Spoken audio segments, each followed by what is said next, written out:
اللہ کا وہ پیغام لے کر مکہ المکرمہ میں تشریف لائے تو آپ نے اللہ کا وہ پیغام اس طرح اللہ کے بندوں کے درمیان رکھا، اس کو جانے سمجھے بغیر نہ مدارس کی اہمیت سمجھ میں آ سکتی ہے، نہ مساجد کی عظمت و وقار دلوں کے اندر اتر سکتی ہے۔ آپ کے علم میں یہ بات ضرور ہوگی کہ رسول مکرم صلی اللہ علیہ وسلم نے اس اولین وحی کے پیغام کو نہایت خفیہ طریقے پر، نہایت رازدارانہ انداز میں مسلسل 3 سالوں تک اپنے قریبی متعلقین کے سامنے رکھا، اور 3 سالہ خفیہ دعوت کے دور میں جانثاروں وفاداروں کی ایک ٹیم تیار ہو گئی۔ آپ علیہ السلام نے اپنی محنت کا آغاز، اپنی دعوت کا آغاز کسی مسجد سے نہیں کیا، حالانکہ وہاں مسجدوں کی ماں موجود ہے، کعبۃ اللہ، مسجد الحرام، دنیا کی تمام مساجد کا رخ اسی طرف تو ہے، لیکن آپ علیہ السلام نے ابھی اس مسجد الحرام کے احاطہ کو اللہ کا پیغام اللہ کے بندوں تک پہنچانے میں استعمال نہیں کیا۔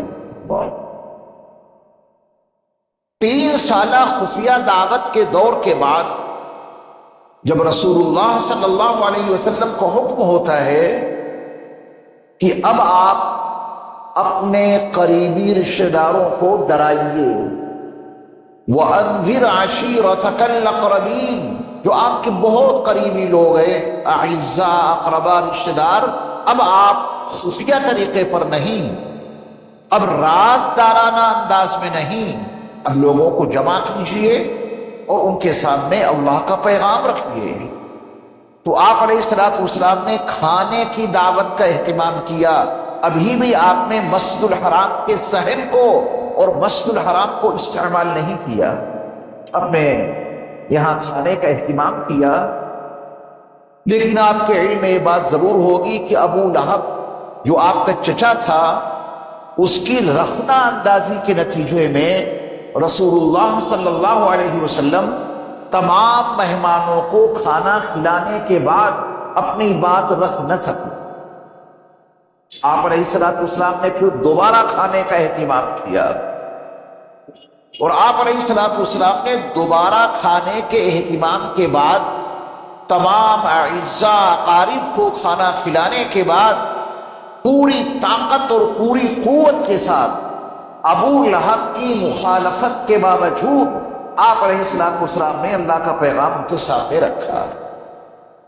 یہی وہ مجلس ہے جس میں آپ کے دوسرے عم محترم، آپ کے چچا جناب ابو طالب نے خاندانی نقطہ نظر سے بھرپور آپ کی مدد کی۔ فرمایا بھتیجے محمد، جو کرنا ہے وہ کھل کے کرو، ہم تمہارے ساتھ ہیں۔ ایک چچا کا یہ کردار اور دوسرا چچا ابو لہب ہے۔ آپ علیہ السلام نے ابھی بھی مسجد الحرام کا کوئی استعمال نہیں کیا۔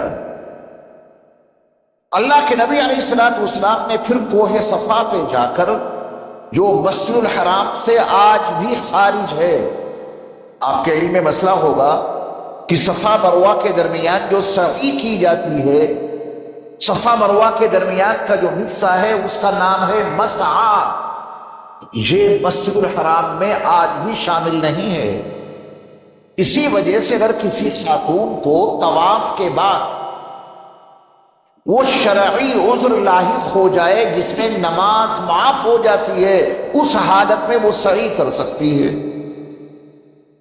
ناپاک عورت مسجد میں نہیں آ سکتی، مسعی میں سعی کر سکتی ہے، کیونکہ مسعی مسجد الحرام میں شامل نہیں ہے۔ اللہ کے نبی علیہ السلام نے اس دعوت میں اللہ کا پیغام سنانے کے بعد اب کوہ صفا پہ آپ تشریف لے گئے، صفا پہاڑی پر، وہ مسجد الحرام میں شامل نہیں ہے۔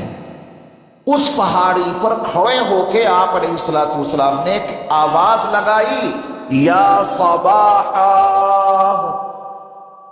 یہ اس زمانے کا سب سے اعلیٰ درجے کا مہذب میڈیا تھا۔ میڈیا کے بغیر تو کوئی دور نہیں رہا، طریقے بدلتے رہے، اسباب اور ذرائع بدلتے رہے۔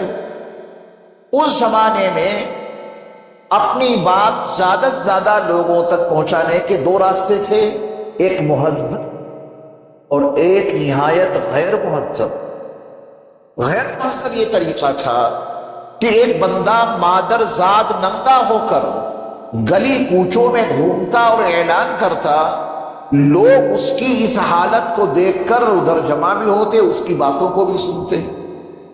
دوسرا مہذب طریقہ تھا، جب لوگوں کے درمیان کوئی نفیر عام، اعلان عام کرنا ہوتا تھا تو کوئی معزز شخص بلندی پر، اونچائی پر کھڑے ہو کے یہ آواز لگاتا تھا تو لوگ اس کے پاس جمع ہو جاتے تھے کہ کوئی اہم بات ہے، تبھی یہ آواز لگائی گئی۔ تو رسول مکرم صلی اللہ علیہ وسلم نے اس دور کا یہ مہذب میڈیا استعمال کیا، آواز لگائی، پورا مکہ میرے مصطفیٰ کے قدموں میں جمع ہو گیا کہ یہ اعلان کسی عام شخص کا نہیں ہے، یہ آواز تو ان کی ہے جن کے احترام میں ہم ان کا نام تک نہیں لیتے، ہم ان کو الصادق کہتے ہیں، سچے ہیں، ہم ان کو الامین کہتے ہیں، بڑے امانت دار ہیں۔ اور جب ان کی عمر 35 سال کی تھی تو ہم نے انہی کا فیصلہ تسلیم کیا تھا حجر اسود کو نصب کرنے کے سلسلے میں۔ اگر میرے مصطفیٰ کا وہ فیصلہ نہ ہوتا تو یہ مکے والے نہ جانے کتنوں کو مار ڈالتے، تلواریں کھینچنی تھی۔ آپ علیہ السلام کی حکمت عملی کے نتیجے میں حجر اسود بھی نصب ہو گیا، خون خرابہ بھی نہیں ہوا، بڑا احترام تھا میرے مصطفیٰ کا ان لوگوں کے دلوں میں۔ کوئی نام نہیں لیتا تھا، کوئی محمد بن عبداللہ نہیں کہتا تھا، احترام میں لوگ آپ کو الصادق اور الامین کہا کرتے تھے۔ تو آپ علیہ السلام کی آواز سنی، پورا مکہ آپ کے قدموں میں جمع ہو گیا۔ پھر پوری تفصیل ہے اس واقعے، آپ نے وہاں ان کے سامنے اللہ کا پیغام رکھا۔ 3 سالہ خفیہ دعوت کے دور کے بعد جو 10 سالہ دعوت کا دور ہے مکے میں، وہ آپ علیہ السلام نے علل اعلان لوگوں کے درمیان اللہ کا پیغام رکھا۔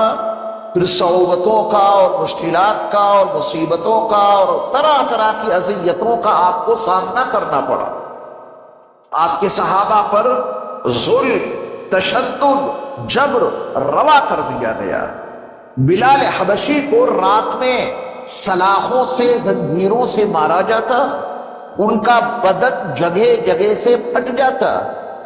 پھر دوپہر میں چل چلاتی دھوپ میں سلگتے ہوئے سنگ ریزوں پہ آپ کو لٹا کر بڑا بھاری پتھر آپ کے سینے پر رکھ دیا جاتا۔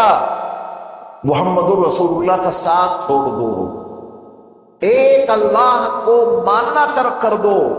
اور وہ بلال ہیں کہ ان کی زبان پہ احد کا نعرہ جاری ہے، اللہ ہے تو بس اکیلے، نہ ان کی ذات میں کوئی شریک، نہ ان کی صفات میں کوئی شریک، نہ ان کی صفات کے تقاضوں میں کوئی شریک۔ رسول اللہ صلی اللہ علیہ وسلم نے یہ ٹیم تیار کی تھی، یہ جماعت تیار کی تھی۔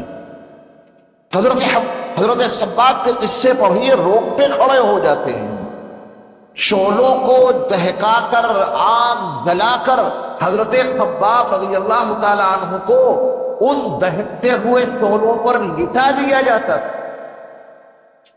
یہ لفظوں میں اس قصے کو بیان کر دینا بہت آسان ہے، کانوں کے پردوں میں موجود قوت سماعت کے ذریعہ اس واقعے کو سننا بھی بہت آسان ہے، لیکن ذرا تصور کیجئے حضرت خباب کی شخصیت کا اس وقت ان پر کیا بیت رہی ہوگی جب دہکتے ہوئے شعلوں پہ انہیں ڈال دیا جاتا تھا۔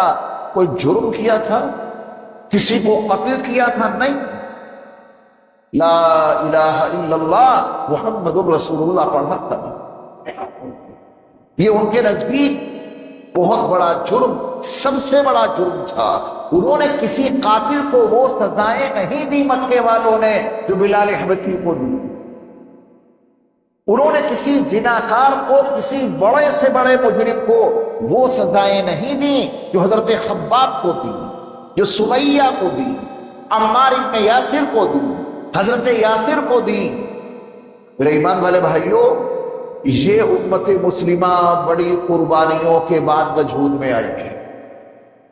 یہ امت یوں ہی وجود میں نہیں آئی، اس کے پیچھے رسول اللہ صلی اللہ علیہ وسلم کی قربانیاں، آپ کے مجاہدات، رات میں اٹھ اٹھ کر اس امت کو وجود میں لانے کے لیے دعائیں مانگنا، پیروں میں ورم آ جاتا اتنا طویل قیام فرماتے ہیں۔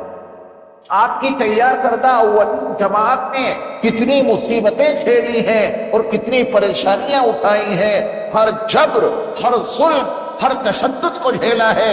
یہ امت وجود میں اس طرح آئی۔ ہم اور آپ تو خاندانی مسلمان ہیں، ہمیں اور آپ کو لا الہ الا اللہ محمد الرسول اللہ کے پڑھنے میں کوئی دقت نہیں، کسی پریشانی کا سامنا کرنا پڑا۔ اسلام قبول کرنے، قرآن کی تلاوت کرنے، نمازوں کو برپا کرنے، زکوٰۃ دینے، روزہ رکھنے میں اور حج کرنے میں اور دیگر عبادات کی کرنے میں ہمیں اور آپ کو کب ستایا گیا؟ ہمارے اور آپ کے اوپر کب ظلم ڈھایا گیا؟ ہمارے اور آپ کے اوپر کب تشدد کیا گیا؟ جس سے صحابہ کے واقعات پڑھ لیے تو جو معمولی واقعات پیش آ جاتے ہیں نا، جن کو ہم نے بڑا موضوع بنا دیا، یہ سب ہلکے پھلکے نظر آئے۔ آج کے دور میں وہ مصیبتیں، وہ مشقتیں جو صحابہ نے جھیلی، ہم اور آپ کا تصور نہیں کر سکتے۔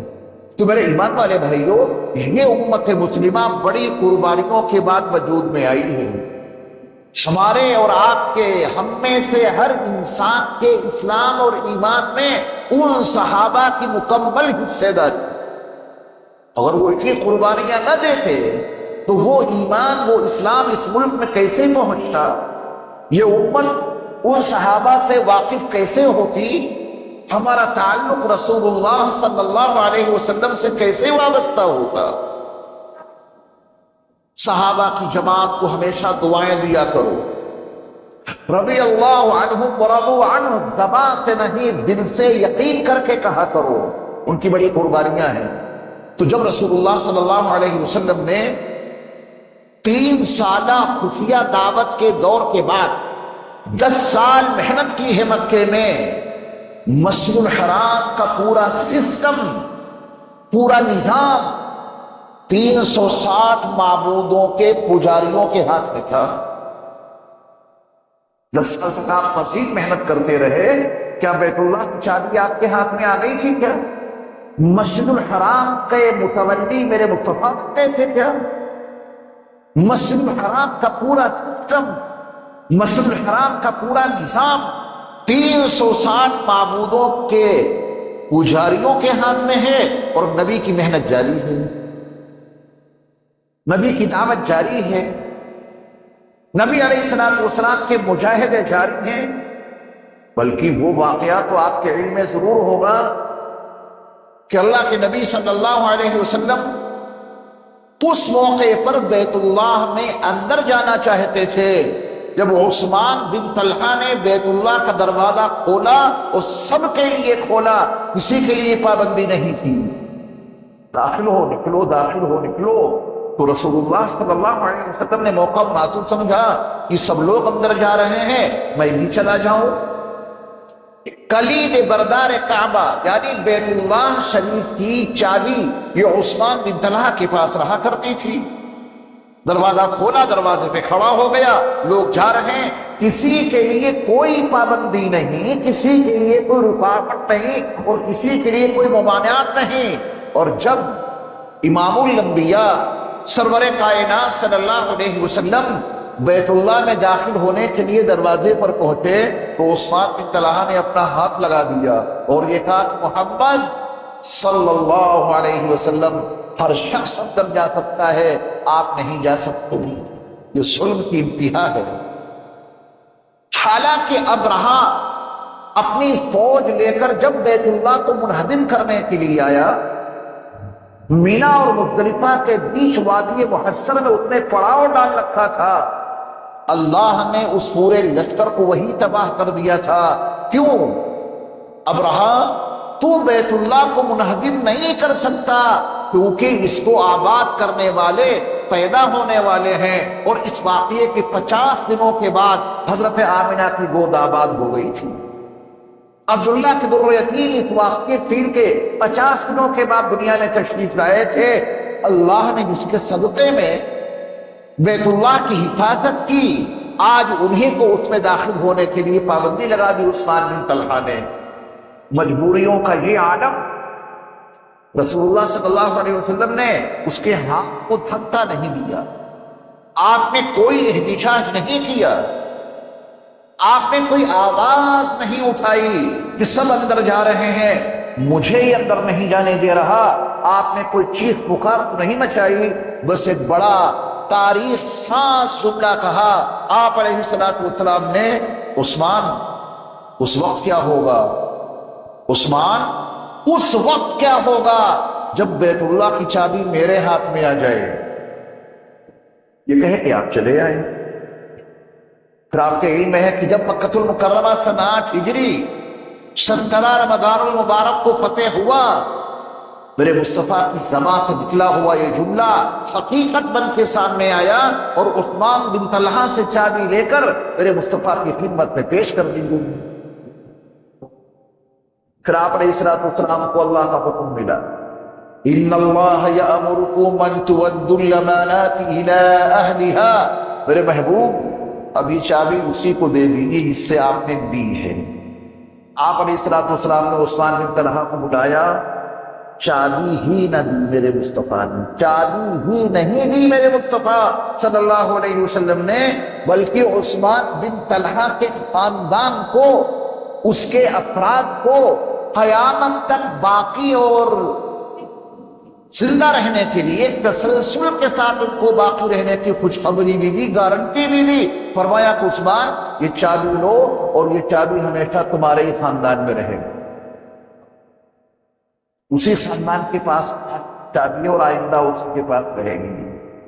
یہ تھوڑا سا منظرنامہ میں نے آپ کو مکے کا اس لیے بتایا تاکہ قبا بستی میں اسلام کی اولین مسجد قبا کے بننے سے پہلے نبی علیہ السلام کی دعوت، آپ کی محنت، آپ کی تعلیم اور آپ کی تربیت کو آپ بآسانی سمجھ سکیں۔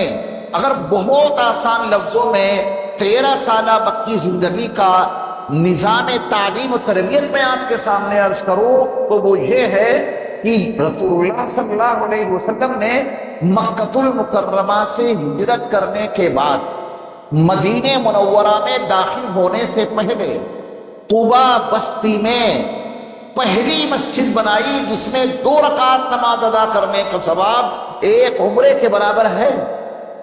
یہ مسجد کب بنی؟ اولین وحی کے نزول کے کتنے سال کے بعد یہ مسجد بنی؟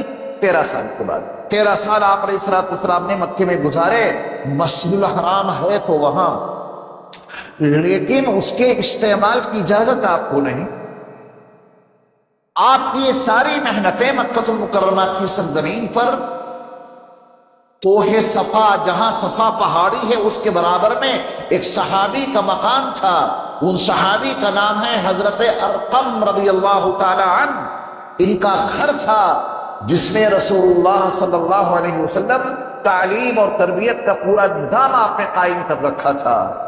حضرت عمر کے رضی اللہ تعالی عنہ ایمان لانے کا قصہ پڑھ لینا، حضرت عمر جب ایمان لائے پورا واقعہ ان کا پڑھنا، یہی دار ارقم ہے، حضرت ارقم کا یہی گھر ہے جو دعوت و تبلیغ اور تعلیم و تربیت کا مرکز تھا۔ وہ دار ارقم مسجد نہیں تھی، وہ دار ارقم مکہ المکرمہ کا وہ پہلا مدرسہ تھا جو اللہ کے نبی علیہ السلام نے اپنے اولین صحابہ کی تعلیم اور ان کی تربیت کے لیے قائم کیا تھا۔ حضرت عمر وہاں ایمان لائے، مستقل نظام ہے۔ اگر اتنی باتوں کو آپ نے سمجھ لیا تو آپ کے ضمیر میں آپ کو یہ آواز خفیہ طریقے سے ضرور دے دی ہوگی کہ اسلام میں نبی علیہ السلام نے اولین وحی کے نزول کے 13 کے بعد مسجد بنائی اور مدرسے کی بنیاد پہلے دن ڈالی جب آپ پر جبل نور کی آخری چوٹی میں بنے ہوئے غار حرا میں اولین وحی کا نزول ہوا. آپ وہ پیغام لے کر کے آئے اور اس کی تعلیم دینی شروع کر. 13 سال میں 86 صورتیں نازل ہوئی. قرآن مجید میں 114 صورتیں ہیں. ان 114 صورتوں میں سے ان 13 سالہ مکی پیغمبرانہ زندگی میں 86 صورتیں نازل ہوئیں. جتنا جتنا قرآن نازل ہوتا تھا میرے مصطفیٰ اپنے صحابہ کو اتنا اتنا قرآن یاد بھی کرا دیتے تھے اور اتنا اتنا قرآن لکھوا بھی دیتے تھے. یہ قرآن سینوں میں بھی محفوظ رہے, یہ قرآن سفینوں میں بھی محفوظ رہے. آپ علیہ الصلوۃ والسلام نے شروع سے اس کا اہتمام فرمایا. یعنی صحابہ کو میرے مصطفیٰ نے مکی زندگی میں 86 صورتیں حفظ کرا دی تھیں. مدرسوں میں کیا ہوتا ہے؟ قرآن کریم کا حفظ کرایا جاتا ہے.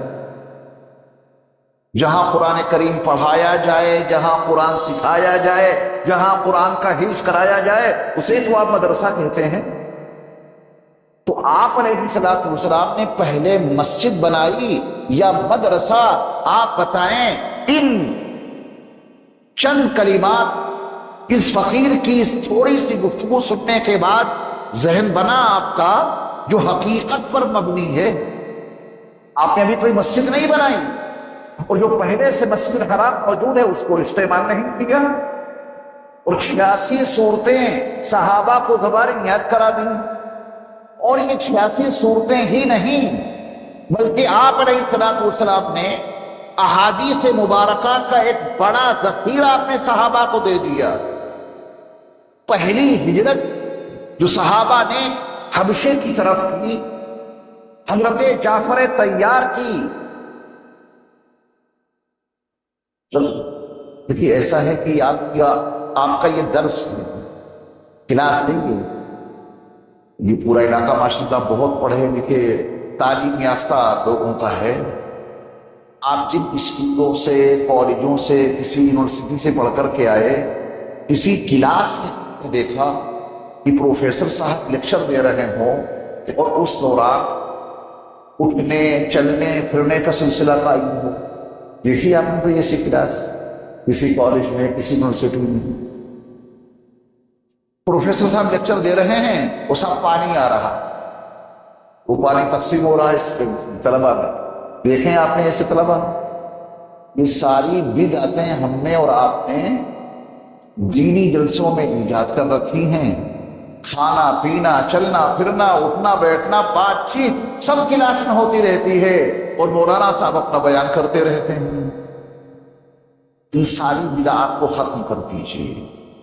جب کبھی کسی دینی مجلس میں بیٹھیں وہاں پانی کی سپلائی کا کیا مطلب ہے؟ ابھی بوتلیں آئی ہیں تو کہیں گے صاحب ان کو بانٹیں گے, انہیں تقسیم کیجیے. کلاسوں میں یہ کہیں نہیں ہوتا ہے. اور اگر میں یہ کہہ دوں کہ پروفیسر صاحب جس موضوع پر, جس اہم عنوان پر پوری تیاری کے ساتھ میں کلاس میں جاتے ہیں, ان کی محنت کو سلام.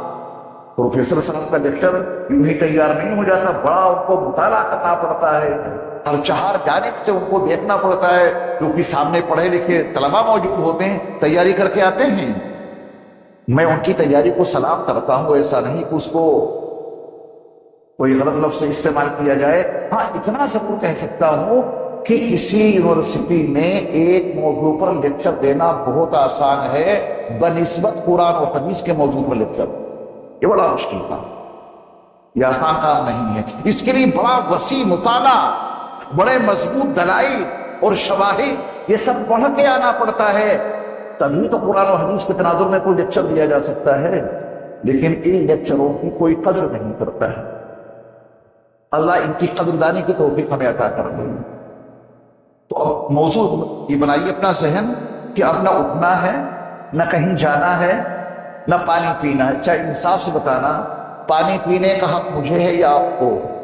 بول تو میں رہا ہوں, گلا تو میرا خشک ہوگا, آپ کو صرف سننا ہے نا. درود پاک پڑھیے, اللہم صلی علی سیدنا محمد وعلى آل سيدنا محمد مبارک وسلم۔ تو میں عرض کر رہا تھا کہ 13 سالہ مکی زندگی میں رسول اللہ صلی اللہ علیہ وسلم کی جتنی محنت ہوئی ہے وہ کسی مسجد میں نہیں۔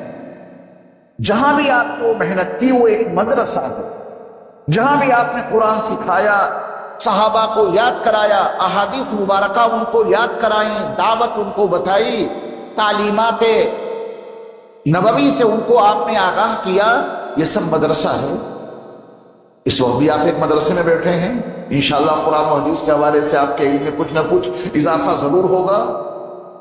صحابہ کی پہلی جماعت مکہ المکرمہ سے ہجرت کر کے جب حبشہ پہنچی تو وہاں حضرت جعفر طیار کو، جناب ابو طالب کے صاحبزادے ہیں، حضرت علی کے بھائی ہیں حضرت جعفر، انہوں نے رسول اللہ صلی اللہ علیہ وسلم کی جو تعلیمات نجاشی بادشاہ کے سامنے سنائیں، قرآن بھی سنایا، سورہ مریم کی آیات کی تلاوت کی، چونکہ وہ عیسائی بادشاہ تھا۔ وَاذْكُرْ فِي الْكِتَابِ مَرْيَمَ، سورہ مریم کی تلاوت میں اس بادشاہ کو بڑا متاثر کیا۔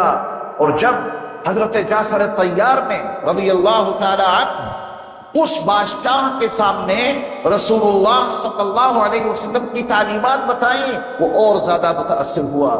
یہ قرآن اور حدیث صحابہ نے سیکھا مسجد میں یا مسجد سے باہر، وہی مدرسہ ہے۔ آپ علیہ السلام نے صحابہ کی دین تیار کی، ان کو تعلیم دی، ان کو تربیت دی، اور میں نے عرض کیا یہ قرآن مجید کی 114 صورتوں میں سے 86 صورتیں آپ نے مکے میں یاد کرائیں، 28 صورتیں مدینے میں یاد کرائیں۔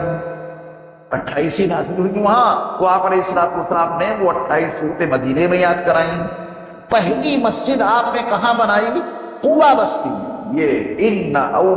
یہ لمسجد اسس علی التقوی من اول یوم احق ان تقوم فیہ، یہ اسی مسجد قباء کے بارے میں ہے جو آپ علیہ السلام نے اسلامی ہسٹری میں اور اسلامی تاریخ میں پہلی مسجد بنائی۔ معلوم یہ ہوا کہ مدارس میں وہ صلاحیت پیدا کی جاتی ہے، مدارس میں وہ افراد سازی ہوتی ہے جو افراد مسجد بنائیں گے بھی اور مسجد کو آباد بھی کریں۔ اگر یہ افراد سازی نہ ہو، اگر مسجد کے بنانے سے پہلے یہ ذہن سازی نہ ہو، اگر مسجد بنانے والوں کو قرآن و حدیث کی تعلیمات کا علم نہ ہو، تو پھر مسجد وہ کیسے بنائیں گے اور کیسے ان کو آباد کریں گے؟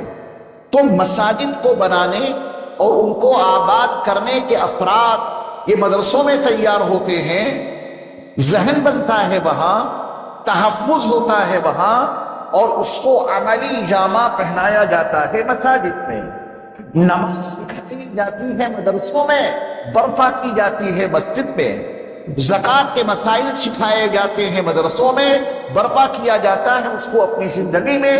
یہ مدارس ہماری اور آپ کی زندگی کا بڑا اہم حصہ ہیں۔ مسجد بھی ہماری اور آپ کی مذہبی زندگی کے لیے ضروری ہے، یہ لفظ یاد رکھیے گا۔ ہماری اور آپ کی مذہبی زندگی کا تصور بغیر مدرسوں اور بغیر مسجدوں کے ہو ہی نہیں سکتا۔ اگر یہ امت یا اس کے چند افراد کسی ایسے علاقے میں رہ رہے ہیں جہاں نہ مدرسہ ہے نہ کوئی مسجد ہے، اس کی جو نئی نسل تیار ہوگی اسے کون اغوا کر کے لے جائے کچھ نہیں معلوم، کیونکہ اس کی تعلیم و تربیت اور عبادت کو ادا کرنے کے لیے کوئی جگہ نہیں، نہ مدرسے ہیں نہ مسجد ہے۔ تو پھر ایسے علاقے میں نئی نسل کی نشو و نما کس ماحول میں ہوگی؟ امام محمد ابن الحسن الشیبانی جو بہت پائے کے عالم، فقیہ، محدث، امام اعظم ابو حنیفہ کے شاگرد اور بڑے وفادار شاگرد امام محمد بن الحسن الشیبانی، ان کا علمی مقام و مرتبہ بہت بلند ہے۔ ایسی ایسی کتابیں لکھی ہیں انہوں نے کہ مسلمانوں کو ہی نہیں، مملکت، سلطنت، حکومت چلانے کے اصول انگریزوں نے امام محمد کی کتابوں سے یہ اتنے بڑے آئے،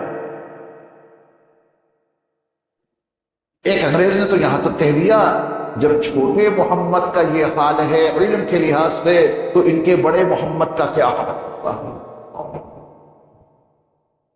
یہ کتنے سمجھدار تھے۔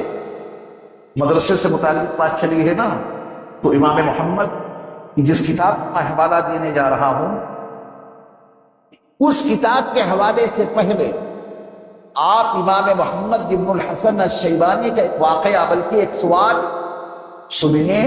اتنا علمی سوال ہے، کتنے ذہین تھے، جوان ہو گئے تھے، بالغ ہو گئے تھے۔ امام اعظم ابو حنیفہ رحمۃ اللہ علیہ کی بڑی شہرت سنی تو امام کے پاس پہنچے اور ایک سوال کیا۔ وہ سوال میں آپ سے بھی کروں گا، وہی سوال جواب سوچیے گا۔ امام محمد نوجوان امام ابو حنیفہ کے پاس پہنچے کہ صاحب ایک مسئلہ معلوم کرنا ہے۔ آپ بھی کسی کی شاگردی میں خود کو یوں ہی مت دے دینا، پہلے یہ دیکھنا کہ اس کا علمی مقام کیا ہے، اس کی علمی سطح کیا ہے۔ اپنے آپ کو کسی کے حوالے کبھی یوں ہی مت کرنا۔ اپنے آپ کو جس کے حوالے آپ نے کیا، اگر اس کی سورہ فاتحہ خود صحیح نہیں ہے تو آپ کی سورہ فاتحہ کیا صحیح کرائے گا وہ؟ آپ نے اپنے آپ کو کسی کے حوالے کر دیا، اس کی نماز صحیح نہیں ہے تو وہ آپ کی نماز کیا درست کرائے گا؟ بہت سوچ سمجھ کر اپنے آپ کو کسی کے حوالے کرنا چاہیے، فطرت کا یہی تقاضا ہے۔ تو امام محمد بن الحسن الشیبانی اپنے آپ کو ان کے حوالے کرنا چاہتے ہیں جن کے نام کی شہرت بہت دور تک پھیلی ہوئی تھی۔ انہوں نے کہا پہلے ایک سوال کروں گا، اگر اس کا انہوں نے صحیح جواب نہیں دیا تو میں اپنے آپ کو ان کے حوالے کروں گا۔ پہنچے امام کی خدمت میں، حضرت مسئلہ معلوم کرنا ہے۔ ایک شخص آپ سب سے ہے سوچنا کہ آپ ذہن میں اس کا کیا جواب آئے گا۔ ایک شخص عشاء کی نماز پڑھ کر سویا۔ عشاء کی نماز ہم نے اور آپ نے عشاء کی نماز پڑھی، بیان سن کے کھانا کھائیں گے پھر سو جائیں گے۔ ایک شخص عشاء کی نماز پڑھ کر سویا اور سونے کی حالت میں اس کو نہانے کی حاجت لاحق ہو گئی۔ نہانے کی حاجت لاحق ہو گئی سونے میں، وہ بیدار ہوا۔ مسئلہ یہ معلوم کرنا ہے کہ اس نے جو عشاء کی نماز پڑھی تھی وہی کافی ہے یا اس کو عشاء کی نماز دوبارہ پڑھنی ہوگی؟ آپ لوگ بتائیں، وہی کافی ہے یا دوبارہ پڑھنی ہوگی؟ وہی کافی ہے، روزانہ سب کے ساتھ نہیں ہوتا ہے۔ آئے تھی بھائی عشاء کی نماز پڑھ لی تو پڑھ لی۔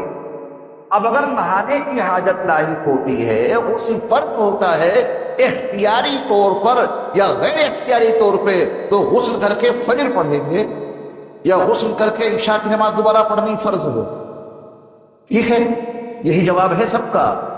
جب اس نوجوان نے امام اعظم ابو حنیفہ سے یہ سوال کیا کہ ایک شخص عشاء کی نماز پڑھ کر سویا، سونے میں نہانے کی حاجت لاحق ہو گئی، اس کی آنکھ کھلی، اب اس کو عشاء کی نماز دوبارہ پڑھنی ہے یا وہی کافی ہو گئی؟ امام اعظم ابو حنیفہ سمجھ گئے یہ کس اسٹیشن سے بول رہے ہیں نوجوان۔ حضرت نے فرمایا کہ تمہیں وہ نماز دوبارہ پڑھنی فرض ہے۔ نماز دوبارہ پڑھنی، اب یہ بات ہمارے اور آپ کے ذہنوں میں تو فٹ نہیں ہو پائے گی۔ مسئلہ یہ تھا کہ خود امام محمد ابن الحسن الشیبانی ایک شب عشاء کی نماز پڑھ کر سوئے۔ جب عشاء کی نماز پڑھی تھی تو وہ بالغ نہیں تھے۔ کیا تھے؟ نابالغ تھے۔ اور بالغ ہونے کی علامتوں میں سے ایک علامت یہ ہے کہ احتلام ہو جائے۔ یہ بالغ ہونے کی علامتوں میں سے ایک علامت ہے۔ عشاء کی نماز پڑھی تھی نابالغ ہونے کی حالت میں، اور نابالغ پر کوئی نماز فرض نہیں۔ اگر اس نماز کے وقت کے اندر وہ بالغ ہو جائے تو نماز فرض ہو جائے گی۔ عشاء کی نماز کا وقت رہتا ہے صبح صادق تک۔ عشاء کی نماز پڑھی نابالغ ہونے کی حالت میں، فرض نہیں تھی، سو گئے، سونے کی حالت میں احتلام ہو گیا، بالغ ہو گئے، وقت باقی ہے یا نکل گیا؟ باقی ہے، غسل کرو، عشاء کی نماز دوبارہ پڑھو، پہلے پڑھی تھی وہ تمہاری نفل مانی جائے گی کیونکہ فرض ہی نہیں تھی، فرض تو اب ہوئی ہے جب تم بالغ ہو گئے ہو، تو غسل کرو اور عشاء کی نماز دوبارہ پڑھو جب تمہارا فرض ادا ہوگا۔ امام اعظم کا جواب صحیح تھا یا غلط؟ حقیقت پر مبنی۔ آپ سمجھ گئے کہ جوان بول کہاں سے رہا ہے؟ جوان نے بتایا کچھ نہیں تھا، جیسے میں نے سوال کے شروع میں آپ کو کچھ نہیں بتایا۔ جوان نے کہا کہ ہاں، امام محمد بن الحسن الشیبانی کے ضمیر کا فیصلہ یہاں یہ ابو حنیفہ ہیں اس قابل کہ اپنے آپ کو ان کی شاگردی میں لیا جائے۔ آپ نے کتاب لکھی ہے، توجہ سے سننا، بہت جو ہماری گفتگو کا آج کا موضوع ہے وہ میں اس حدیث کے حوالے سے آپ کو سنانے جا رہا ہوں۔ امام محمد نے کتاب لکھی ہے، اس کا نام ہے کتاب الکسب، کمائی کے مسائل۔ خالی کمانا ہی ضروری نہیں ہے، کیسے کمایا جائے یہ بھی تو ضروری ہے۔ تو آپ نے اپنے اس کتاب میں کمانے کے بہت اہم اور ضروری مسائل درج کیے ہیں۔ اس میں آپ نے ایک حدیث نقل کی ہے امام محمد بن الحسن الشیبانی رحمہ اللہ نے، اور اس کتاب کے اندر جو یہ حدیث نقل کی ہے اس کے راوی ہیں عبد الرحمن ابن ابزا، یہ صحابی ہیں، ان کے حوالے سے آپ نے حدیث نقل کی ہے۔ یہ حدیث آپ کو اتنی توجہ سے سننی ہے کہ یاد ہو جائے انشاءاللہ۔ یہ ہماری اور آپ کی زندگی کا بنیادی حصہ ہے، جس مقصد کے لیے ہم اور آپ یہاں جمع ہوئے ہیں اس مقصد کو آپ اس حدیث کی روشنی میں دیکھیے گا، زندگی کی واضح اور روشن کتاب سامنے آ جائے گی انشاءاللہ۔ ابھی آپ کے ساتھ عبد الرحمن ابن الابزا فرماتے ہیں کہ ایک جمعہ کو رسول اللہ صلی اللہ علیہ وسلم نے خطبہ دیا، اور اس خطبے میں آپ نے فرمایا کیا حال ہوگا اس قوم کا، کیا حال ہوگا ان لوگوں کا جو اپنے پڑوسیوں کو دین نہیں سمجھاتے۔ یاد ہو گیا جملہ؟ کیا حال ہوگا ان لوگوں کا جو اپنے پڑوسیوں کو، جیران کا لفظ استعمال کیا ہے رسول اللہ صلی اللہ علیہ وسلم نے۔ جیران کا مطلب پڑوسی، اور پڑوسی کی تفصیل اور تشریح تو نہیں کروں گا، بس اتنا بتا دیتا ہوں کہ میں سیلم پور سے چل کے یہاں آیا، آپ اپنے محلے سے الگ الگ تو سے نکل کے یہاں آئے، جب تک ہم لوگ یہاں بیٹھے ہیں آپس میں ایک دوسرے کے پڑوسی ہیں۔ ایک تو وہ پڑوسی جو آپ کے گھر کے قریب رہتا ہے، میں تو بہت دور سے آیا ہوں، لیکن اس مجلس میں آپ کے ساتھ بیٹھ کر میں آپ کا پڑوسی بن گیا، آپ میرے پڑوسی بن گئے۔ امام صاحب کہیں سے بھی آتے ہوں، مقتدی کہیں سے بھی آتے ہوں، مسجد میں آ کر سب ایک دوسرے کے پڑوسی بن جاتے ہیں، تھوڑی دیر کے لیے ہی صحیح۔ میٹرو میں آپ سفر کر رہے ہیں، 5 منٹ کے بعد آپ کا اسٹیشن آ جائے گا، پڑوس میں جو بیٹھا ہے اسٹیشن سے آنے سے، اسٹیشن کے آنے سے پہلے جو دائیں بائیں لوگ بیٹھے ہیں وہ آپ کے پڑوسی ہیں۔ 2 منٹ کے لیے صحیح، 1 منٹ کے لیے صحیح، پڑوسیوں کے حقوق عائد ہو جائیں گے، چاہے وہ ایک لمحے کا پڑوسی ہو۔ اللہ، جب آپ قرآن پڑھیں گے تو دل اور دماغ کی بتیاں روشن ہو جائیں گی۔ پڑوسی وہی نہیں جس کا مستقل مکان آپ کے گھر کے پڑوس میں ہو۔ پڑوسی کی کئی قسمیں ہیں، تو آپ علیہ السلام نے اس میں کوئی قید نہیں لگائی کہ پڑوسی سے مراد یہ ہے۔ جو جتنی دیر کے لیے کوئی کسی کا پڑوسی بنے، صحابہ کا مزاج آپ کو معلوم ہوگا، صحابہ کے واقعات میں درج ہے کہ جب صحابہ آپس میں ایک دوسرے سے ملاقات کرتے تھے تو سورۃ العصر کا مذاکرہ کر لیتے تھے۔ ایک دوسرے سے الگ ہونے سے پہلے حضرت مفتی صاحب کے اندر پڑھ گئی، میری حضرت یہاں تشریف لے آئیے، حضرت مولانا مفتی ناظر صاحب برکات مغالیہ آ جائیں، یہاں آ جائیں، آپ عوام میں بیٹھے ہوئے، یہ تو ہمارے بڑے قیمتی عالم دین ہے ماشاءاللہ، آ جائیں۔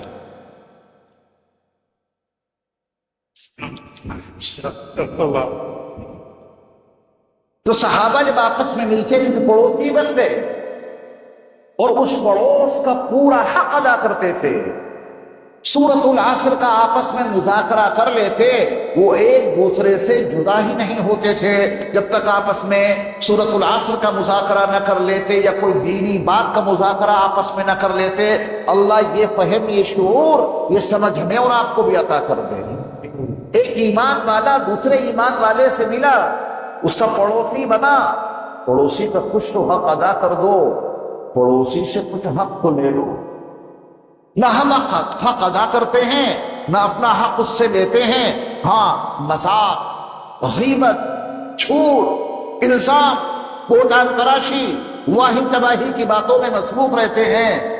نہ اللہ کا تذکرہ آتا ہے، نہ رسول اللہ کا تذکرہ آتا ہے، نہ میرے مصطفیٰ کی نورانی سنتوں کا کوئی بیان آتا ہے، نہ آخرت کو کامیاب کرنے کا کوئی منصوبہ زیر بحث آتا ہے.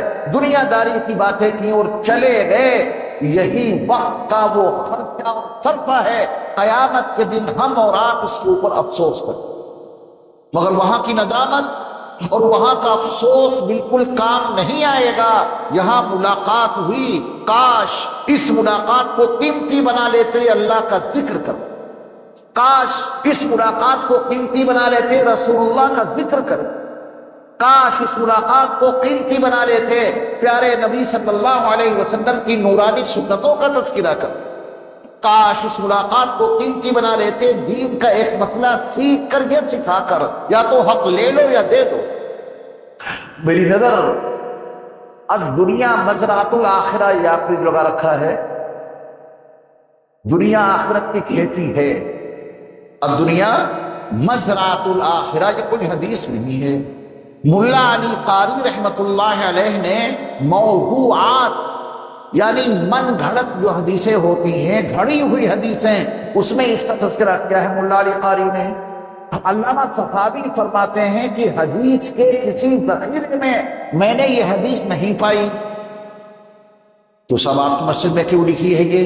اس میں یہ نہیں لکھا ہے کہ قال رسول اللہ، یہ نہیں لکھا ہے. الدنیا مزرعۃ الآخرہ جن ملا علی قاری نے اس کو موضوعات میں شمار کیا، انہوں نے اس کے آگے ایک بڑی عجیب بات لکھی ہے، اس کو سنیے گا توجہ سے.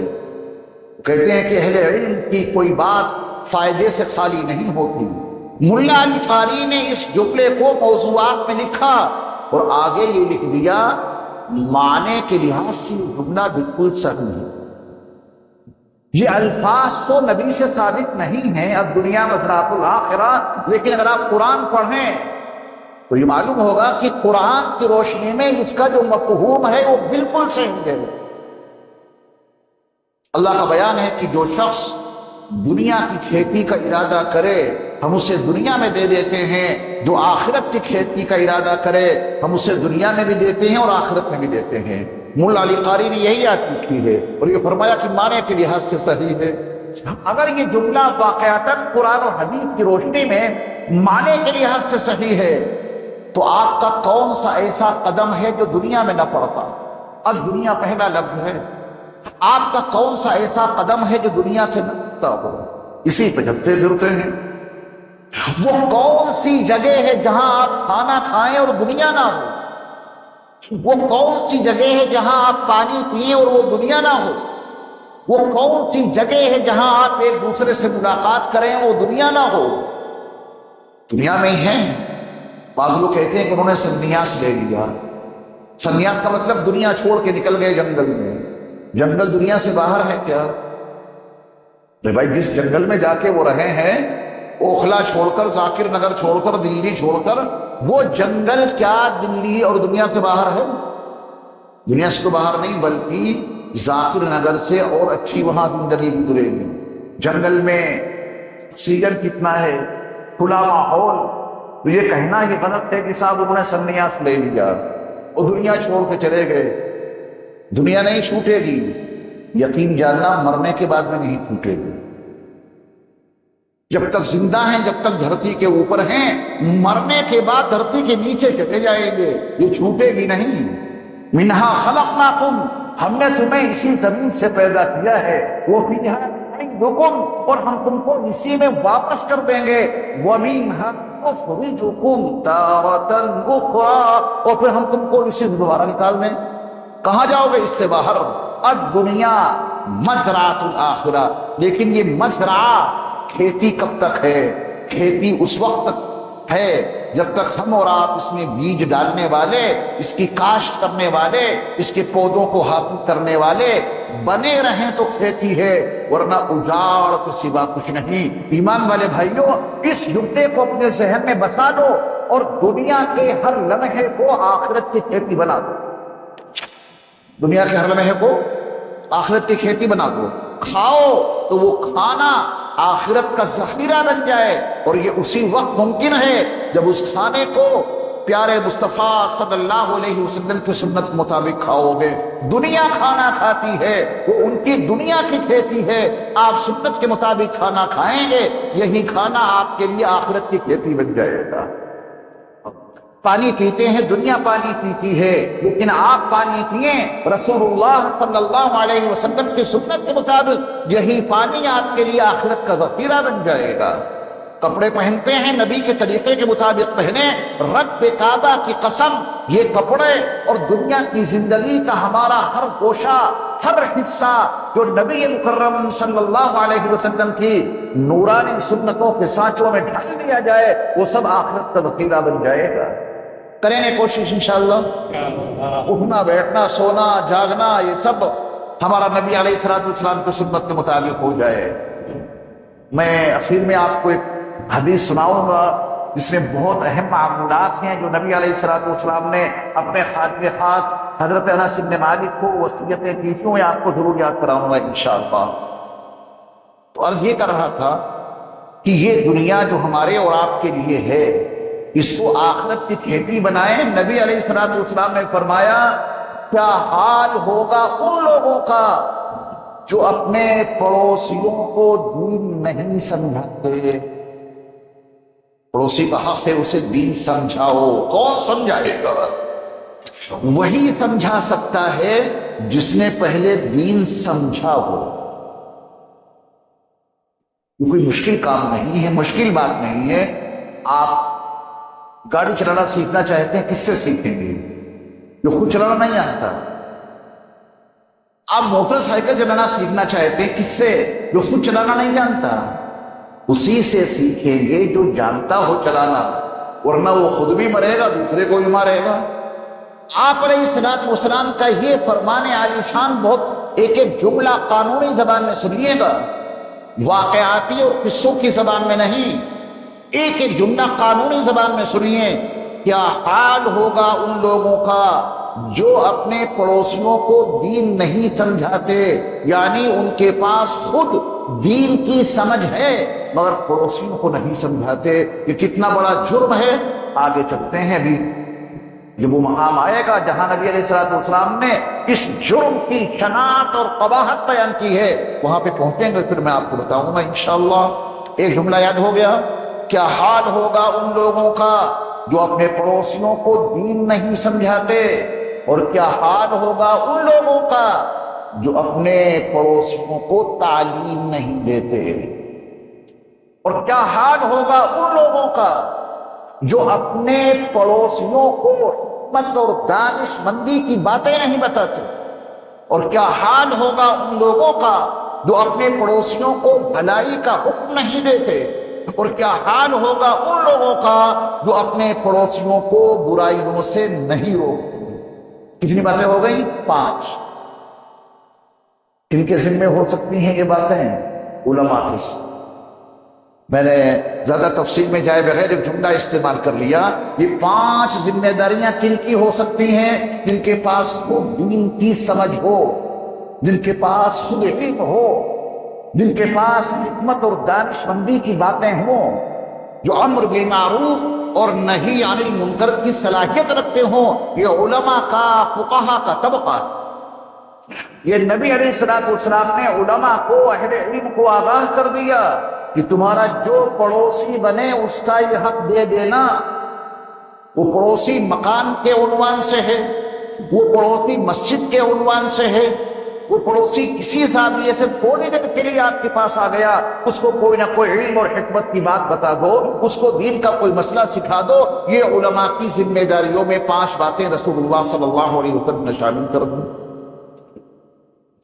یہاں بیچ میں بہت سے علماء ہوں گے جن کو میں پہچانتا نہیں، حضرت مفتی صاحب سے واقف ہوں میں، اور دیگر علماء بھی یہاں موجود ہوں گے، سب کی ذمہ داری ہے، لیکن یہ طے ہے کہ سارا مجمع علماء کا نہیں ہے۔ جتنے لوگ موجود ہیں ہمارے احباب، دوست، بزرگ، بھائی، سب تو عالم نہیں ہے نا۔ پھر جو آپ ہیں اب اپنی ذمہ داری نبی کی زبانی سننے کی کوشش کیجیے گا۔ پھر آپ علیہ السلام نے فرمایا کیا حال ہوگا ان لوگوں کا جو اپنے پڑوسیوں سے علم حاصل نہیں کرتے۔ اب اپنے اپنے بارے میں آپ سوچیں، جو عالم نہیں ہیں ان کے لیے نبی نے کیا فرمایا، کیا حال ہوگا ان لوگوں کا جو اپنے پڑوسیوں سے علم حاصل نہیں کرتے۔ علم کے پہاڑ ان کے قریب موجود ہیں، علم کا خزانہ ان کے پاس موجود ہے، ان کے پڑوس میں بڑے بڑے علماء فقہا موجود ہیں، مگر لوگ ان کے پاس جا کے علم حاصل نہیں کرتے۔ نبی علیہ السلام نے فرمایا کیا حال ہوگا ان لوگوں کا جو اپنے پڑوسیوں سے علم حاصل نہیں کرتے، اور کیا حال ہوگا ان لوگوں کا جو اپنے پڑوسیوں سے دین نہیں سمجھتے، اور کیا حال ہوگا ان لوگوں کا جو اپنے پڑوسیوں سے حکمت اور دانش مندی کی باتیں نہیں کرتے۔ آپ علیہ السلام نے پورے معاشرے کو، پورے سماج کو ایک بندھن میں باندھ دیا، علم والوں کی ذمہ داری بھی بتا دی، اور جن کے پاس علم نہیں ہے ان کی بھی ذمہ داری بتا دی۔ علم والے علم تقسیم کریں، اور جن کے پاس علم نہیں ہے وہ ان کے پاس جا کے علم حاصل کریں۔ جن کے پاس دین کی سمجھ ہے وہ اپنے پڑوسیوں کو دین کا فہم دیں، اور جن کے پاس دین کا فہم نہیں ہے وہ اپنے پڑوسی فقہا سے دین کا فہم حاصل کریں۔ جن کے پاس حکمت اور دانش مندی کی باتیں ہیں وہ اپنے پڑوسیوں کو سکھائیں، اور جن کو نہیں معلوم ہے وہ علماء کے پاس، فقہا کے پاس پہنچ کر حکمت اور دانش مندی کی باتیں سیکھیں۔ ایک دوسرے کے حقوق معلوم ہو گئے، علماء کے حقوق ان کے ذمے، عوام الناس کے حقوق، پڑوسی ہونے کے ناطے ایک دوسرے کو رسول اللہ صلی اللہ علیہ وسلم نے ایک بندھن میں باندھ دیا، اپنی اپنی حیثیت کو سمجھ گئے۔ اب رسول اللہ صلی اللہ علیہ وسلم کا اگلا فرمان سنیں۔ آپ علیہ السلام یہ جمعے کے خطبے میں بیان کر رہے ہیں۔ عبد الرحمن ابن الابسہ نے یہ جو حدیث نقل کی ہے، یہ جمعے کا خطبہ نقل کیا ہے کہ رسول اللہ صلی اللہ علیہ وسلم نے جمعے کے خطبے میں یہ باتیں کہیں۔ اب اگلی بات کو بہت توجہ سے اور بہت سنبھل کے دونوں طبقے کے لوگ سنیں، علماء کا طبقہ بھی اور عامۃ الناس کا طبقہ بھی۔ رسول اللہ صلی اللہ علیہ وسلم نے فرمایا کہ ان دونوں طرح کے لوگوں کو اپنی اصلاح کر لینی چاہیے۔ ان دونوں طرح کے لوگوں کو اپنی اصلاح کر لینی چاہیے، یعنی علماء اپنی ذمہ داریوں کی ادائیگی میں مصروف عمل ہو جائیں، اور عوام الناس اپنی ذمہ داریوں کو ادا کرنے میں مصروف عمل ہو جائیں، وہ سکھانے میں لگ جائیں، وہ سیکھنے میں لگ جائیں۔ کریں گے کوشش؟ اگر یہ ذمہ داریاں ادا نہ کی تو نبی علیہ السلام کی وعید سنیے۔ یہ ہے وہ اسٹیج جہاں دونوں کو رسول اللہ صلی اللہ علیہ وسلم نے وعید سنائی تھی۔ پہلے ان کو نصیحت کی، دونوں طبقے کے لوگ اپنی اصلاح کر لیں، اپنی اپنی ذمہ داریاں ادا کریں، اپنے اپنے پڑوسیوں تک وہ باتیں پہنچائیں جو آپ نے بتائیں، اور اپنے پڑوسی علماء سے وہ سیکھو جو نبی علیہ السلام کے اس فرمان عالی شان میں موجود ہے۔ آپ علیہ السلام نے فرمایا کہ اگر تم میں سے کسی نے اپنی اصلاح نہ کی، جن کے پاس علم کا سرمایہ ہے، فقہ کا سرمایہ ہے، حکمت اور دانش مندی کی باتوں کا سرمایہ ہے، اور انہوں نے اسے اپنے پڑوسیوں کو نہیں دیا، جن کے پڑوس میں علماء موجود ہیں اور کبھی وہ ان کے پاس جا کر کوئی مسئلہ نہیں معلوم کرتے، کوئی دین کی بات نہیں پوچھتے، کوئی حکمت اور دانش مندی کی بات نہیں سیکھتے، ان دونوں کے لیے ایک وعید ہے۔ آپ علیہ السلام نے فرمایا کہ اگر یہ دونوں اپنی اصلاح نہیں کریں گے تو میں دونوں کے لیے دنیا میں سزا مقرر کروں گا، اور آپ نے فرمایا آخرت کی سزا تو ہے ہی یقینی، آخرت کی سزا ہے ہی یقینی، دنیا میں بھی میں ان کے لیے سزا متعین کروں گا۔ یہ خطبہ دیا رسول اللہ صلی اللہ علیہ وسلم نے مدینہ منورہ کی سرزمین پر مسجد نبوی میں۔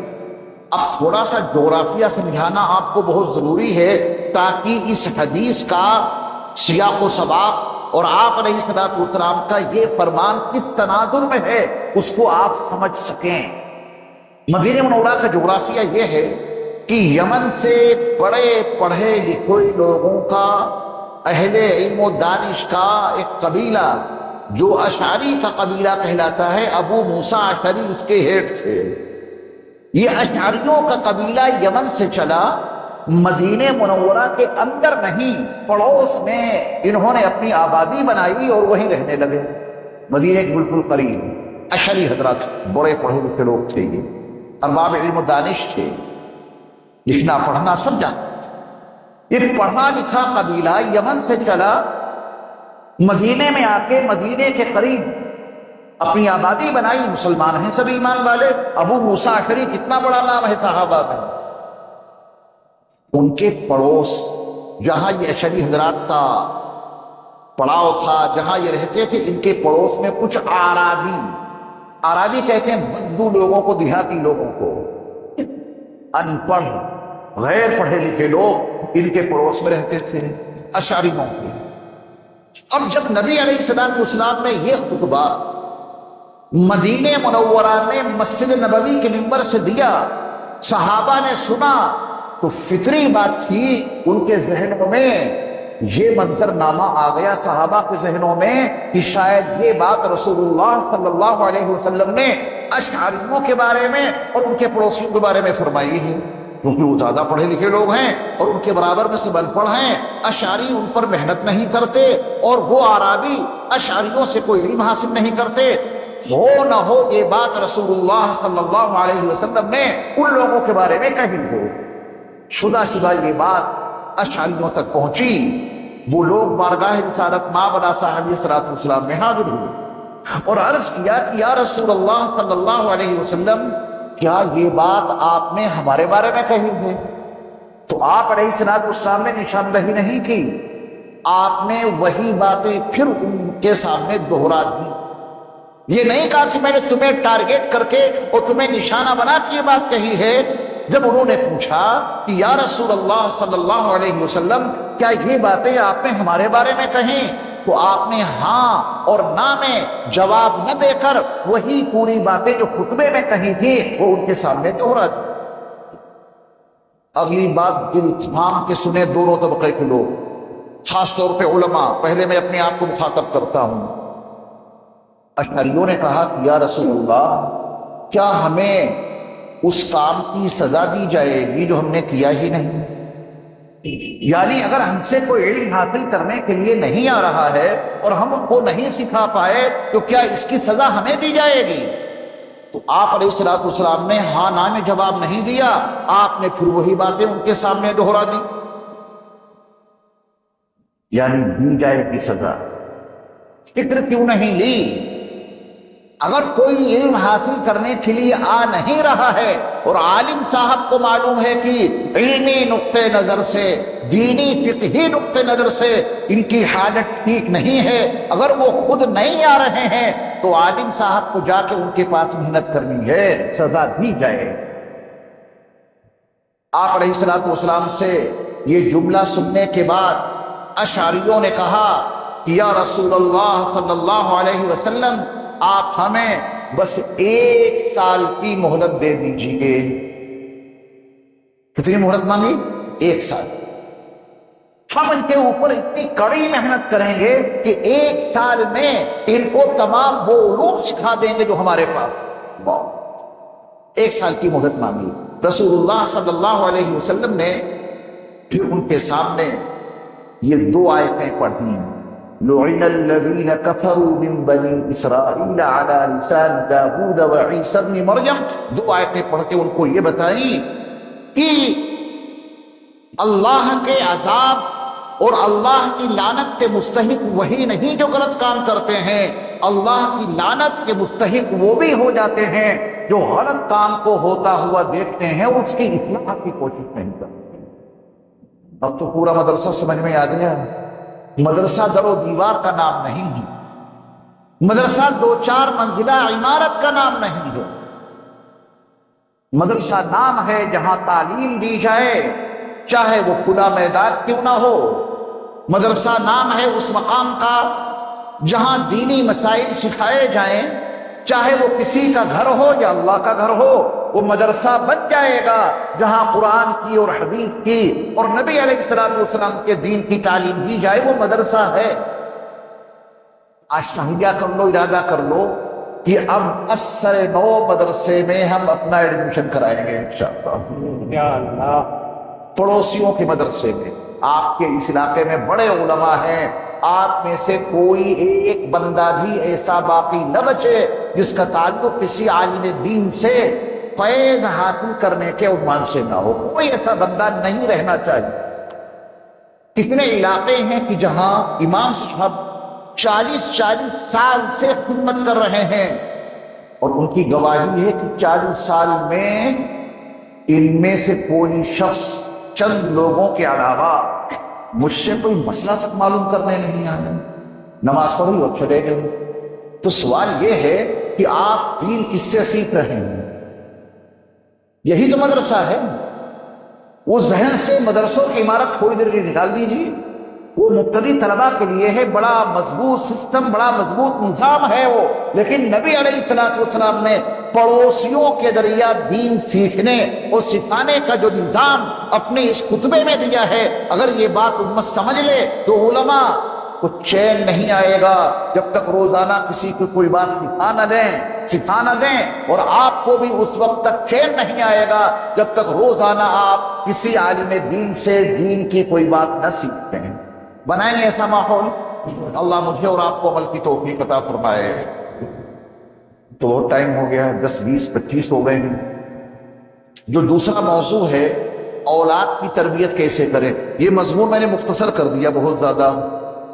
کل میں کانپور میں تھا، تو جب میں واپس آ رہا تو میں نے قاری صاحب کا میسج دیکھا کہ حضرت مولانا شمیم احمد صاحب قاسمی دامت برکاتہ العالیہ کے ہاں جو خطاب ہوگا اس کے 2 موضوع ہیں۔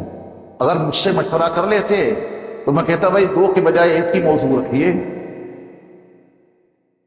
تو میرے خیال سے یہ موضوع کبھی آپ کو اور سنا دیں گے، لیکن اس کا ایک جملہ آپ کو بتایا دیتا ہوں اولاد کی تربیت کے حوالے سے، شاید وہی ایک جملہ بہت کافی ہو جائے۔ صرف یہ کہنا ہے کہ اولاد کی تربیت کا آغاز کب سے ہوتا ہے، اولاد کی تربیت کا نقطۂ آغاز کیا ہے، کہاں سے تربیت شروع ہو، بس یہ نقطۂ آغاز بتاؤں گا، بس اس سے آگے نہیں، پھر اس کی تفصیل بعد میں ہوتی رہے گی انشاءاللہ۔ کیونکہ ذہن یہ کام کرتا ہے کہ جب بچہ ابھی تو 4 سال کا ہے، 6 سال کا ہے، 8 سال کا ہے، تھوڑا اور بڑا ہو جائے تب حضرت مولانا مفتی نادر صاحب قاسمی، حضرت مولانا شمیم صاحب قاسمی کے حوالے کر دیں گے، تربیت ہو جائے۔ بہت دیر ہو گئی، یہ نقطۂ آغاز سے بہت آگے نکل گئے۔ تربیت کا آغاز، اولاد کی تربیت کا نقطۂ آغاز کیا ہے، کہاں سے اولاد کی تربیت شروع ہوتی ہے؟ وہ شروع ہوتی ہے دعا سے۔ کہاں سے شروع ہوتی ہے؟ کس چیز کی دعا سے؟ یا اللہ نیک صالح بیوی عطا کر، یہاں سے شروع ہوتی ہے اولاد کی تربیت۔ نکاح کرنے سے پہلے اولاد کی تربیت کے لیے اس کا نقطۂ آغاز وہ دعا ہے جو نیک صالح بیوی کی طلب میں اللہ سے کی جائے، کیونکہ کھیتی تو وہی ہے، زمین تو وہی ہے، بیج اسی میں ڈالا جائے گا۔ ہر سمجھدار کاشتکار، ہر عقل مند کاشتکار بیج ڈالنے سے پہلے زمین دیکھتا ہے کہ زمین کیسی، بنجر تو نہیں ہے، اوبڑ کھابڑ تو نہیں ہے، ناہموار تو نہیں ہے۔ تو زمین کا انتخاب کاشتکار بیج ڈالنے سے پہلے کرتا ہے۔ آپ یقین جاننا، اولاد کی جو کاشت ہوگی، اولاد کی جو پیداوار ہوگی، وہ اسی زمین میں ہوگی۔ پہلے اچھی زمین اللہ سے مانگو اور پھر بیج اس میں ڈالو، اللہ سے دعا کرو، اے اللہ بیج ڈالنے جا رہا ہوں، ہر شیطان کی سرکشی سے، ہر شیطان کی ایذا رسانی سے میرے اس پودے کی حفاظت رکھیے گا۔ کسان بیج زمین میں ڈال کر بے فکر نہیں ہو جاتا، اس کے نکلنے کے بعد، پودے کے نکلنے کے بعد وہ کتنی فکر رکھتا ہے گھاس نہ اگے، وقت پر پانی ملے، وقت پہ کھاد ملے۔ کسان یہ سوچے کہ جب بیج تیار ہو جائے گا، بڑا درخت بن جائے گا، اس کے بعد جائیں گے، ہو سکتا ہے وہاں تک وہ درخت پہنچے ہی نہیں، کوئی گائے چل جائے، کیڑے مکوڑے لگ جائیں، پورا درخت ہی بیکار ہو جائے۔ تو یہ نقطۂ آغاز ہے۔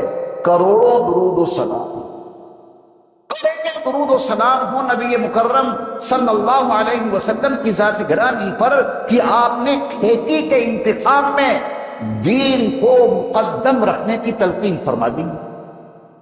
کتنے لوگ ہیں جو کسی عورت سے نکاح کرتے ہیں اس کی خوبصورتی کی بنیاد پہ، اور کتنے لوگ ہیں جو کسی عورت سے نکاح کرتے ہیں اس کی مالداری کی بنیاد پہ، اور کتنے لوگ ہیں جو کسی عورت سے نکاح کرتے ہیں اس کے حسب نسب کی بنیاد پہ۔ میرے مصطفیٰ نے فرمایا کہ تم دینداری کو مقدم رکھنا نکاح کر۔ دیکھو، دیندار خاتون ہونی چاہیے، دینداری کو مقدم رکھنا۔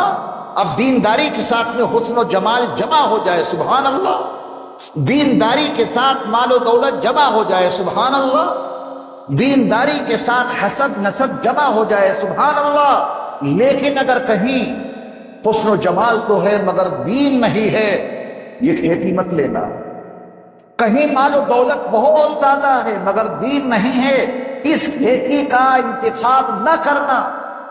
کہیں حسب نسب بڑا اعلیٰ ہے، آپ کی برادری کی خاتون ہے لیکن دینداری نہیں ہے، میرے مصطفیٰ علیہ الصلوۃ والسلام نے فرمایا کہ اس کھیتی کا بھی انتخاب نہ کرنا، تم دین کو مقدم رکھنا۔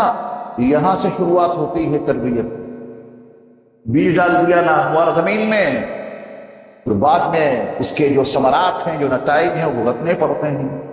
ربنا هب لنا من ازواجنا وذرياتنا قرة اعین وَجْعَلْنَا لِلْمُتَّقِينَ اماما، ایک مستقل سلسلہ ہے۔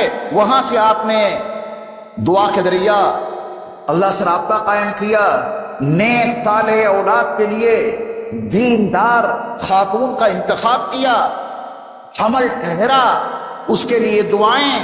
اب وہ خاتون ہے، حمل کے دوران کوئی فوج پروگرام نہیں دیکھتی، کیوں؟ بچہ پیٹ میں پرورش پا رہا ہے۔ اگر خاتون حالت حمل میں کوئی غلیظ پروگرام دیکھے گی تو اس پروگرام کی غلاظت اور نجاست کا سیدھا اثر اس کے پیٹ میں پلنے والے بچے پہ ضرور پڑے گا۔ تربیت یہاں سے شروع ہوتی ہے۔ بچہ پیدا ہو گیا، اب ماں بغیر وضو کے اپنے بچے کو دودھ نہیں پلا رہی ہے، کیونکہ وضو مومن کا ہتھیار ہے۔ حالت وضو میں شیطان حملہ آور نہیں ہو سکتا۔ ماں کی پوری تمنا ہے کہ میری چھاتی سے جو دودھ نکلے میرے لاڈلے کے پیٹ میں جائے، وہ شیطان کے اثر سے محفوظ رہے، اس کے لیے باوضو ہو کر اسے دودھ پلانا پڑے گا۔ تربیت یہاں سے ہوگی۔ یہ موضوع بڑا اہم ہے، لیکن یہ چند باتیں ہی میں آپ کے سامنے عرض کر سکا ہوں۔ اگر یہاں سے شروعات ہو جائے، اتنے سبق پہ عمل ہو جائے تو بڑے اچھے نتائج برآمد ہوں گے انشاءاللہ۔ میں نے آپ سے وعدہ کیا تھا کہ نبی علیہ الصلوۃ والسلام کی 5 وصیتیں جو حضرت انس بن مالک کو آپ نے کی، بس وہ سن لیجیے، اس کے بعد فاتحہ دعا ہو گئے۔ اگر آپ اجازت دیں تو بیان کروں، ورنہ تو 10:30 بج چکے ہیں۔ بتا دوں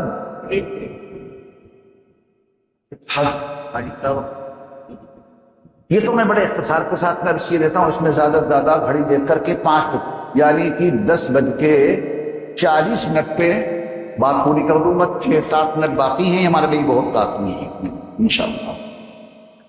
حضرت انس بن مالک جو رسول اللہ صلی اللہ علیہ وسلم کے خادم خاص تھے، 10 سال تک انہوں نے مدینہ منورہ میں رسول مکرم صلی اللہ علیہ وسلم کی خدمت کی۔ تو آپ علیہ السلام نے فرمایا کہ انس، جب بھی وضو کیا کرو تو کامل وضو کیا کرو۔ کیسا وضو کرو؟ اسبغ الوضوء، کامل وضو کرو۔ کامل وضو کی برکت، اس کا فائدہ کیا ہوگا؟ آپ علیہ السلام نے فرمایا جب بھی وضو کرو کامل وضو کرو، اس کامل وضو کے نتیجے میں اللہ تمہاری عمر میں اضافہ کر دیں گے۔ اضافہ چاہیے عمر میں، اضافہ سے بعد برکت۔ اگر وہ اضافہ عمر میں چاہیے، نسخہ عطا کر دیا ہے میرے مصطفیٰ علیہ السلام نے، وضو میں کبھی جلد بازی نہ کرنا، ویسے کرنا جیسے نبی کیا کرتے تھے، کامل اور مکمل وضو کرو۔ اس کے بعد آپ علیہ السلام نے فرمایا کہ انس، میری امت کا کوئی فرد تمہیں ملے تو اسے سلام کر لیا کرنا، میری امت کے جس شخص کو بھی تم سلام کرو گے اس کی برکت سے اللہ تمہاری نیکیوں میں اضافہ کر دیں گے۔ عمر میں اضافہ چاہیے تو کامل وضو کرو، نیکیوں میں اضافہ چاہیے تو نبی کی امت کو سلام کیا کرو۔ اور دوسری وصیت یہ کی انس، جب اپنے گھر میں داخل ہو تو گھر والوں کو سلام کرو۔ بیوی کو سلام کرتے ہوئے شرم تو محسوس نہیں کرتے ہیں؟ میاں انہیں سلام کیا کرو۔ گھر میں داخل ہو تو سلامتی کا تحفہ سب سے پہلے انہیں پیش کرو، السلام علیکم ورحمۃ اللہ وبرکاتہ۔ جب کبھی گھر میں داخل ہو سب سے پہلے سلام۔ آپ علیہ السلام نے فرمایا کہ انس، جب گھر میں داخل ہوا کرو تو گھر والوں کو سلام کیا کرو، گھر والوں کو سلام کرنے سے تمہارے گھر میں خیر آئے گی۔ آج ہمارے گھر میں شر ہی شر ہے، داخل ہوتے ہی ہنگامہ شروع، بات بات پہ لڑائی جھگڑے فساد اناد، پورا گھر جہنم قدا بن گیا۔ ہونا چاہیے تھا جنت نشان، ایمان والے کا گھر جنت نشان ہونا چاہیے تھا۔ گھر کو عربی میں کہتے ہیں سکن، گھر کو عربی میں کیا کہتے ہیں؟ سکن کا مطلب جہاں سکون ملے۔ ہمارے گھر سکن نہ رہے، باڑے بننے ہیں، باڑے جس میں جانور بھرے پڑے ہیں، ان میں انسان کہاں آباد ہیں۔ اگر انسان اس گھر میں رہیں تو اس کا نام سکن ہے، سب کو سکون ملنا چاہیے۔ آج گھر میں شوہر الگ پریشان، بیوی الگ پریشان، بیٹے الگ، سب پریشانی کا شکار ہیں۔ چہروں سے ہنسی غائب ہو گئی، چہروں پہ خوشیاں نظر نہیں آ رہی، سب کچھ ہونے کے باوجود، کیونکہ ہم گھر میں داخل ہوتے ہیں جانوروں کی طرح نبی کی سنت کے مطابق گھر میں جائیں، السلام علیکم ورحمۃ اللہ وبرکاتہ کہتے ہوئے نبی کا وعدہ ہے کہ تمہارے گھر میں خیر آئے۔ چوتھی وصیت آپ علیہ السلام نے فرمایا کہ انس، چاشت کی نماز کا اہتمام رکھنا، تم سے پہلے جتنے اللہ والے گزرے ہیں سب اس نماز کا اہتمام کیا کرتے تھے۔ چاشت، ایک تو اشراق، ایک چاشت 9-10 بجے، اس نماز کی بڑی اہمیت ہے۔ اللہ والوں کا طریقہ ہے اس پر چل کے اللہ والے بن جاؤ۔ آخری اور پانچویں وصیت بڑی اہم ہے۔ آپ علیہ السلام نے فرمایا کہ انس، اپنے چھوٹوں پر رحم کرتے رہنا اور اپنے بڑوں کا احترام کرتے رہنا۔ کیا فرمایا؟ اپنے چھوٹوں پر رحم کرتے رہنا، شفقت کرتے رہنا اور اپنے بڑوں کا احترام کرتے رہنا۔ اگر یہ کام کر لیا تو کل میدان محشر میں انس تم ہمارے رفقا میں، ہمارے ساتھیوں میں شامل۔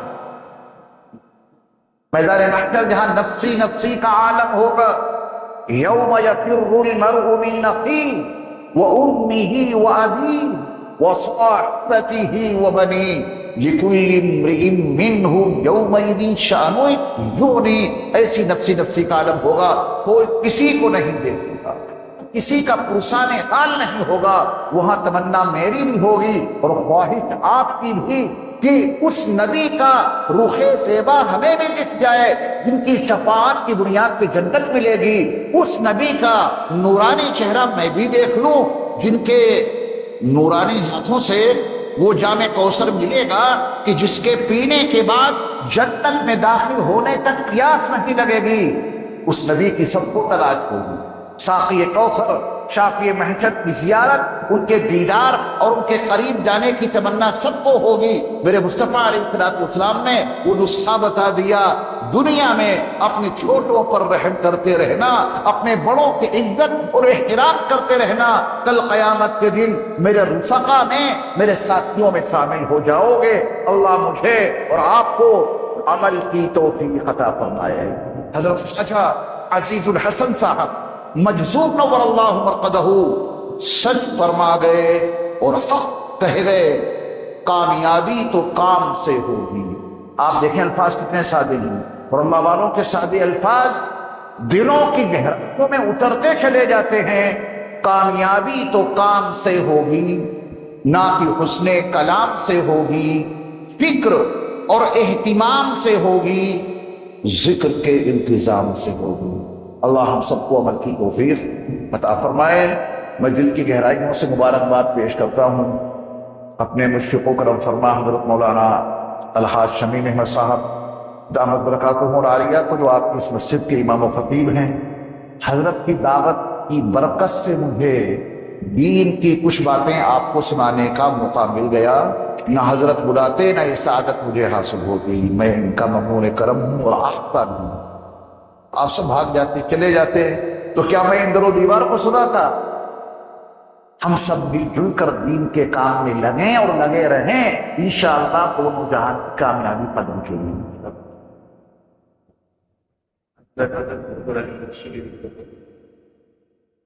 آئندہ کم صدم دل کون صدم میں جیسے